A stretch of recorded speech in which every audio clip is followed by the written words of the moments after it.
Hello student, मैं अनीता तोमर परवरिश school से। आज हम class third lesson third Hindi में पढ़ेंगे तथा समझेंगे। तो स्टूडेंट, हमारे पाठ का नाम है लालच के कड़वे फल। तो इसमें गुरु नानक देव जी होते हैं जो अपने शिष्यों बाला और मर्दाना के साथ उत्तर प्रदेश के जंगलों से गुजर रहे होते हैं। तो रास्ते में यात्रा के दौरान गुरुजी के शिष्य मर्दाना को भूख लगती है। तो वो गुरुजी से कहता है कि महाराज, जोर की भूख लगी है, कुछ खाने को चाहिए। तो नानक जी तो फकीर थे, वे कुछ भी व्यवस्था साथ लेकर नहीं चलते थे। तो उनके पास कुछ भी नहीं था जिससे कि मर्दाना को कुछ वो दे पाए। तो बस जंगल से गुजरते हुए उन्हें रास्ते में रीठे के वृक्ष मिले। तो वही कड़वा और कपड़े धोने वाला रीठा। तो नानक देव जी ने मर्दाना से कहा, भाई और कुछ तो नहीं है, चाहो तो ये रीठे खाकर अपनी भूख शांत कर लो। तो मर्दाना यह सुनकर थोड़ा परेशान था, सोचने लगा कि भला रीठा भी आज तक किसी ने खाए हैं जो बहुत ही कड़वे होते हैं। तो नानक देव जी ने कहा, खाकर देखो। तो जब मर्दाना ने रीठे खाए तो उसको वो रीठे एकदम मिश्री जैसे मीठे लगे। तो वो तो चमत्कार जैसे ही हो गया, उसने जी भरकर रीठे खाए। उधर नानक देव जी ने मर्दाना को मना करके रखा हुआ था कि जितने खाने हो उतने ही तोड़ना, लेकिन लालचवश मर्दाना ने ये सोचकर कि रास्ते में और जब भूख लगेगी तो खाने के काम आ जाएंगे, चुपके से मुट्ठी भर रीठे अपनी कुर्ते की जेब में भरकर रख लिए। सोचा कि आगे चलकर खाऊंगा। वे आगे चले तो मर्दाना को फिर से भूख लगी। तो मर्दाना ने अपनी जेब से एक रीठा निकाला और नानक देव जी की निगाह बचाकर मुंह में डाल लिया। और फिर यह रीठा उसको एकदम विष की तरह कड़वा लगा। तो मर्दाना थूथू करने लगा। तो नानक देव जी तो सब कुछ जानते थे। उन्होंने मुस्कुराकर मर्दाना की ओर देखा और बोले, मैंने कहा था ना कि लालच मत करना, लालच किया है उसी का परिणाम है। मर्दाना ने अपनी गलती के लिए क्षमा मांगी।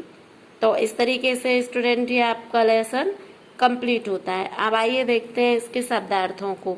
तो फकीर मतलब साधु महात्मा, व्यवस्था मतलब इंतजाम, भूख शांत करना मतलब भूख मिटाना, मिश्री जैसा, मिश्री के स्वाद जैसा बहुत मीठा, चमत्कार मतलब ऐसा हो जाना जिसकी उम्मीद ना हो, लीन मतलब मग्न, विष मतलब जहर, क्षमा मतलब माफी। तो अब स्टूडेंट आइए देखते हैं इसके प्रश्न उत्तर। तो प्रश्न नंबर 1, गुरु नानक देव जी के शिष्यों के नाम बताइए। तो गुरु नानक देव जी के शिष्यों के नाम है बाला और मर्दाना। फिर सेकंड, गुरु नानक देव जी के रहने खाने की व्यवस्था कौन करता था। तो गुरु नानक देव जी तो फकीर थे, अतः उनको जो भी मिल जाता था उससे उनकी भोजन की व्यवस्था हो जाती थी। फिर क्वेश्चन नंबर 3, मर्दाना की भूख को शांत करने के लिए नानक देव जी ने क्या खाने के लिए कहा। तो मर्दाना की भूख शांत करने के लिए नानक देव जी ने रीठे खाने के लिए मर्दाना को कहा। क्वेश्चन नंबर 4, पहली बार खाने पर मर्दाना को रीठे कैसे लगे। तो पहली बार खाने पर मर्दाना को रीठे बिल्कुल मिश्री जैसे मीठे लगे। क्वेश्चन नंबर 5, मर्दाना ने रीठे छुपाकर क्यों रख लिए थे। तो इसका उत्तर होगा, बाद में भूख लगने पर खाने के लिए मर्दाना ने रीठे छुपाकर रख लिए थे। फिर नेक्स्ट क्वेश्चन, दूसरी बार खाने पर मर्दाना को रीठे कैसे लगे, वह क्यों। तो इसका उत्तर होगा, दूसरी बार खाने पर मर्दाना को रीठे विष की तरह कड़वे लगे क्योंकि उसने लालच किया था। नेक्स्ट क्वेश्चन, मर्दाना ने क्या गलती की थी जिसके लिए उन्हें नानक देव जी से क्षमा मांगनी पड़ी। तो मर्दाना ने लालचवश कुछ रीठे अपनी जेब में भर लिए थे जिसके लिए उन्हें नानक देव जी से क्षमा मांगनी पड़ी। तो स्टूडेंट, इस तरीके से आपके प्रश्न उत्तर कंप्लीट होते हैं। अब नेक्स्ट देखिए रिक्त स्थान। तो रीठे धोने के काम आते हैं, किसके, बर्तन या कपड़े। इधर 2 ऑप्शन है, आपको सही ऑप्शन सिलेक्ट करके फिल करना है। तो इधर आ जाएगा स्टूडेंट कपड़े। फिर सेकंड नंबर, जंगल में के वृक्ष थे, किसके? आम के या रीठे के? तो इधर आ जाएगा रीठे के। फिर थर्ड, मर्दाना को मार्ग में क्या लगी? प्यास या भूख? तो इधर आ जाएगा भूख, इधर आ जाएगा भूख। फिर फोर्थ, रीठे में जैसा मिठास था, कैसा? शहद जैसा या मिश्री जैसा? तो इधर आ जाएगा मिश्री जैसा मिठास था। फिर फिफ्थ, नानक देव जी ने मर्दाना को ना करने के लिए कहा था, क्या? लालच या बात? तो इधर आ जाएगा लालच ना करने के लिए कहा था। फिर नेक्स्ट, इसमें आपको सही कथन के सामने सही तथा गलत के सामने गलत का निशान लगाना है। तो नंबर 1, मर्दाना ने भूख लगने पर रीठा तोड़कर खा लिया, तो ये हमारा हो जाएगा सही। फिर रीठे मूलतः कड़वे होते हैं, तो स्टूडेंट रीठे वाकई में बहुत कड़वे होते हैं, जो कपड़े धोने के काम आते हैं, बाल धोने के काम आते हैं, तो ये हो जाएगा हमारा राइट, सही। थर्ड, लालचवश मर्दाना ने रीठे जेब में भर लिए, तो ये वाला वाक्य भी हमारा हो जाएगा सही।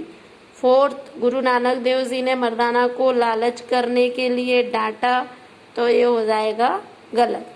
बाला व मर्दाना ने अपनी गलती के लिए क्षमा मांगी, तो ये बात हमारा हो जाएगा सही। फिर नेक्स्ट देखिए, इसमें है मैचिंग मतलब मिलान।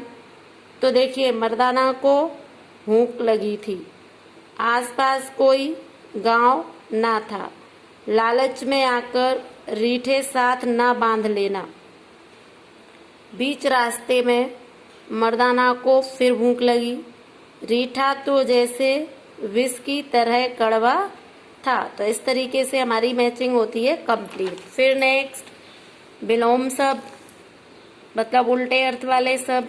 तो आसान का होगा कठिन, दूर का होगा पास, कड़वा का होगा मीठा, प्रेम का होगा घृणा, भारी का होगा हल्का और आदर का होगा अनादर। फिर नेक्स्ट में समानार्थी शब्द लिखना है, मतलब समान अर्थ देने वाले शब्द, इनको हम पर्यायवाची भी कहते हैं। तो क्षमा का हो जाएगा माफी, आश्चर्य का हो जाएगा हैरानी, वृक्ष का हो जाएगा पेड़, विष का हो जाएगा जहर, परिणाम का हो जाएगा फल, जंगल का हो जाएगा वन। फिर नेक्स्ट देखिए स्टूडेंट, बाला और मर्दाना गुरु नानक देव जी के शिष्य थे। इसमें हमको संज्ञा पद चुनना है, तो इसमें बाला और मर्दाना। जंगल में रीठे के वृक्ष थे, तो जंगल और रीठे के वृक्ष।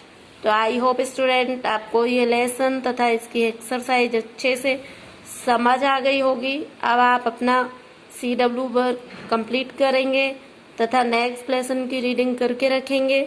नेक्स्ट वीडियो में हम आपको नेक्स्ट लेसन की एक्सरसाइज तथा लेसन को एक्सप्लेन करेंगे। तो बाय एंड टेक केयर।